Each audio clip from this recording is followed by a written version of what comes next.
let's go to what's been going on here in China, the Xinjiang, the Uyghur camps. Now, there have been files that were released. So let me be clear about this. We've talked about this in the past. What is new? There's a massive leak of police files from Xinjiang, and it showed an actual unprecedented amount of detail surrounding China's use of, what they claimed were re-education camps for Uyghur Muslims. And these were given to the BBC earlier, and then they were just being authenticated after months. So here's a clip. These are the faces China never intended us to see from inside its system of mass incarceration in Xinjiang. The government has long denied it's running detention camps for Uyghurs, insisting instead they are vocational schools for willing students. The photos, almost 3,000 of them, show the reality of how whole swathes of Uyghur society have been swept up person by person. The oldest was 73 at the time of her detention, the youngest... Swathes? So, we have...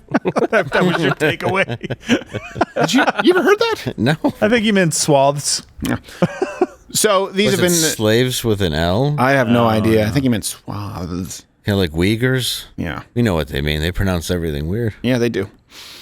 I don't know who they think they're fooling or getting away with. So let me kind of give you some information here. Okay, like we said, this was handed over. There's a lot of new information.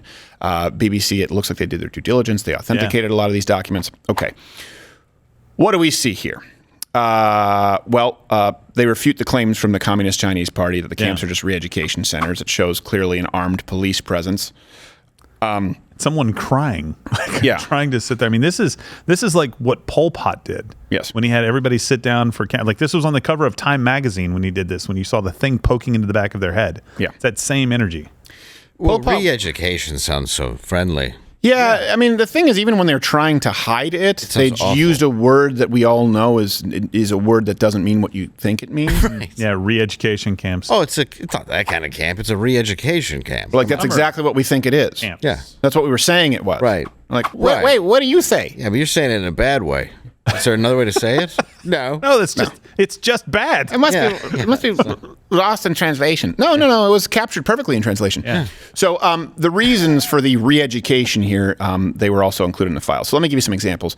A 35-year-old named Yusuf Ismail was detained for, quote, traveling to sensitive countries. 15. Yeah, detained means put in jail. Right? Yeah.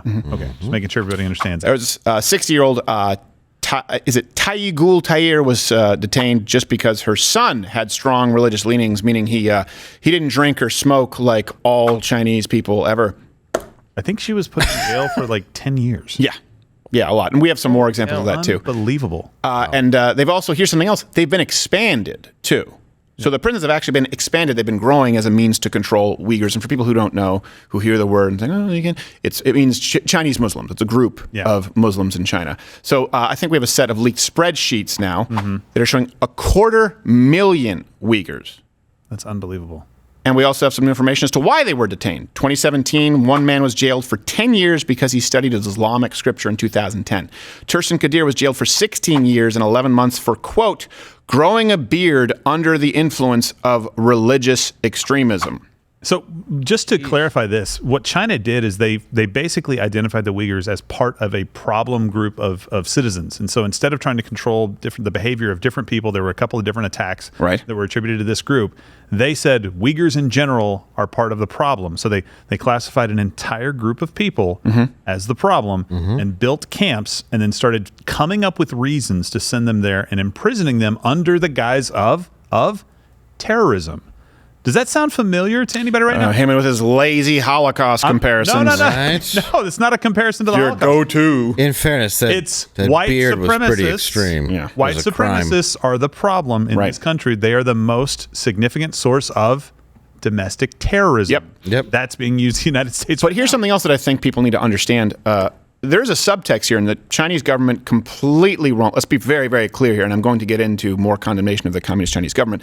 But it also shows that they do recognize something that a lot of people in the West dare not speak, that Islam, and it doesn't mean that these people were guilty of any of it, but Islam itself is as much of a political prescription as it is a religion. And when you have a Communist Chinese government, they, of course, cannot allow that. No. they recognize that because there is no, we argue about melting pot versus a mosaic. There it's you fall in line, period. And so they see Islam as a political threat, not just, this idea of a sort of a theology. So, but even then, Bibles are a problem over there. So my point is they get it all wrong. Now, another thing, the leaked documents also show that the government were very clearly involved because they've been trying to play ignorant, kind of like with COVID. The lesson here is don't trust the communist Chinese government, period. If you care about Chinese people, the Chinese citizens, you really have to hope for the worst for the CCP.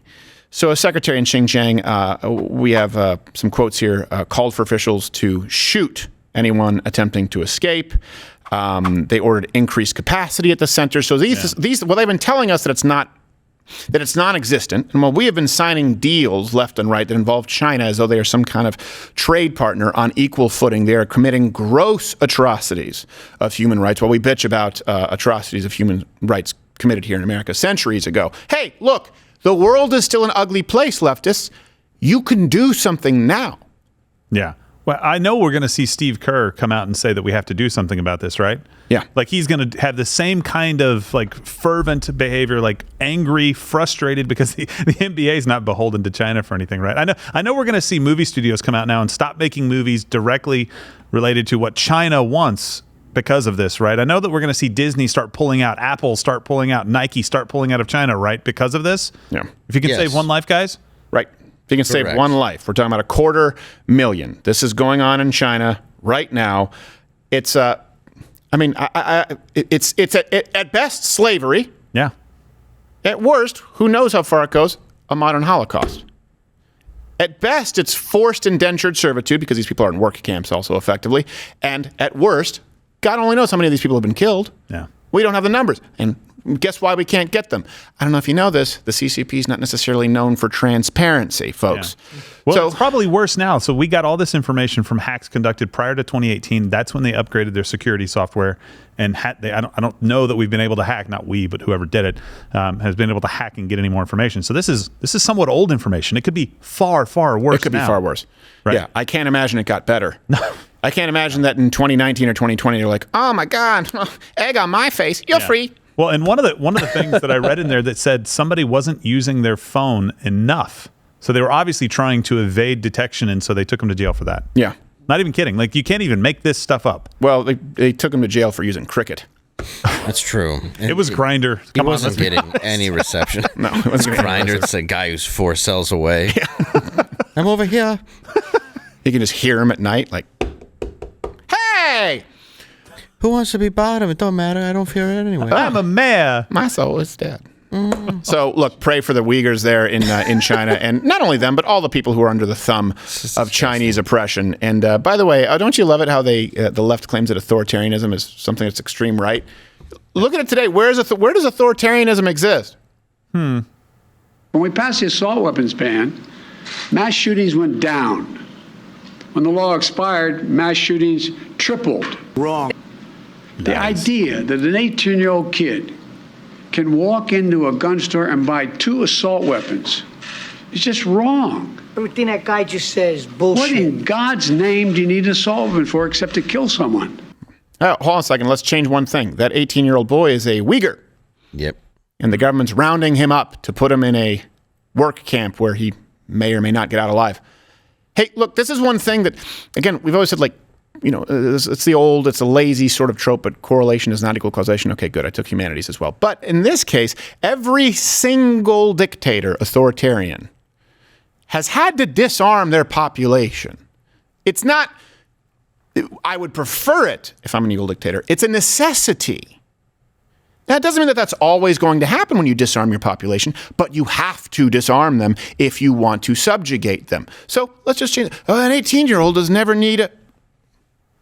Here's a case. Hey, do the 18-year-olds in Ukraine need rifles? Because we just sent $40 billion to them to buy them. I'm a little murky on the rule book. Watch Louder with Crowder live, Monday through Thursday, 10 a.m. Eastern.